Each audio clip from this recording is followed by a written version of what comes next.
بدعت کسے کہتے ہیں؟ بدعت کی جامع تعریف کریں علی حیدر باجوہ سے۔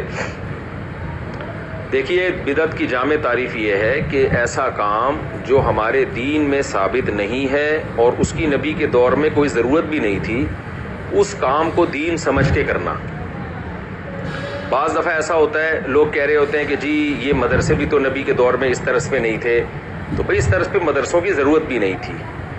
بعض لوگ کہہ رہے ہوتے ہیں تبلیغی جماعت بھی تو نبی کے دور میں نہیں تھی، تو تبلیغ تو تھی نا، تو تبلیغ کا کوئی مخصوص طریقہ شریعت نے متعین نہیں کیا۔ آپ جس طریقے سے چاہیں تبلیغ کریں، یوٹیوب کے ذریعے، فیس بک کے ذریعے اور تبلیغی جماعت کے ذریعے، خانقاہ کے ذریعے۔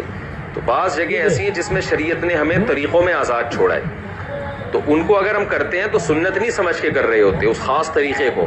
تبلیغ تو سنت ہے، لیکن سہروزہ، چلہ، اس خاص طریقے کو کوئی بھی سنت نہیں کہتا، کیونکہ بدعتی لوگ جب بھی ان سے بات کی جائے نا، یہ اذان سے پہلے آپ یہ پڑھ رہے ہیں، یہ بدعت ہے، تیجے کے بعد میت کے 3 دن کے بعد آپ قرآن خوانی کر رہے ہیں، یہ بدعت ہے، تو فوراً یہ کہتے ہیں پھر یہ مدارس بھی تو بدعت ہیں، یہ بھی تو نبی کے دور میں نہیں تھے۔ تو بھئی ان کو کوئی خاص طریقہ کو لوگ سنت نہیں سمجھتے، جبکہ میت پہ تو شریعت نے ہمیں بتایا ہے کیا کیا کرنا ہے، کیا کیا نہیں کرنا ہے۔ تبلیغ کا اسپیسیفک کوئی طریقہ شریعت نے متعین نہیں کیا، آپ کو آزاد چھوڑا ہے۔ اور تعلیم کا کوئی خاص طریقہ شریعت نے متعین نہیں کیا، آزاد چھوڑا ہے، جبکہ میت کے حکام تو شریعت نے بتائے ہیں ہمیں، تو ان سے ہٹنا نہیں ہے آپ نے۔ تو شریعت نے ہمیں بتا دیا کہ ثواب کیسے پہنچانا ہے، اس میں اجتماعی حیات پہ ثواب پہنچانا ہے، یہ صحابہ سے ثابت نہیں ہے، اور اس کی ضرورت بھی تھی نبی کے دور میں، ثواب کے تو وہ لوگ بھی محتاج تھے، لیکن پھر بھی صحابہ نے نہیں کیا۔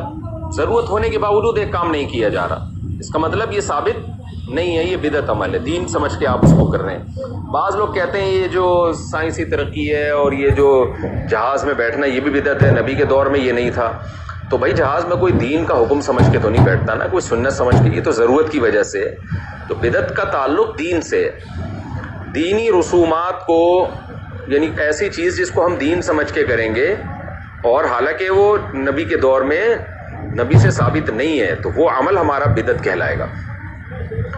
اس کی اور بہت ساری مثالیں ہیں، اس پر تو پورے علماء کے بیانات موجود ہیں، تو بہت زیادہ گہرائی میں جاؤں گا تو بات بہت لمبی ہو جائے گی۔ تو خلاصہ یہی ہے کہ نبی صلی اللہ علیہ وسلم کے دور میں ایک چیز کی ضرورت بھی تھی، اس کے باوجود نہیں کیا اس کو دین سمجھ کے، تو آج ہم اس کو دین سمجھ کے کیوں کریں؟ جب آپ کراس کویشچن پوچھیں گے نا تو وہ پھنسے گا۔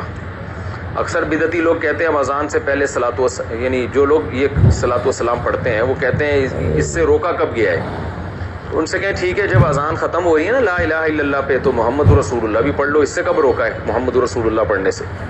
ظاہر اذان اللہ اکبر سے شروع ہوتی ہے، لا الہ الا اللہ پہ ختم ہوتی ہے، تو بس یہیں تک ہوگی، اس سے پیچھے آگے کچھ نہیں لگا سکتے آپ۔ تو اللہ تعالی ہم سب کو بدعتوں سے محفوظ رکھے۔ دوسرے کے لیے ایم فل یا پی ایچ ڈی مقالہ لکھ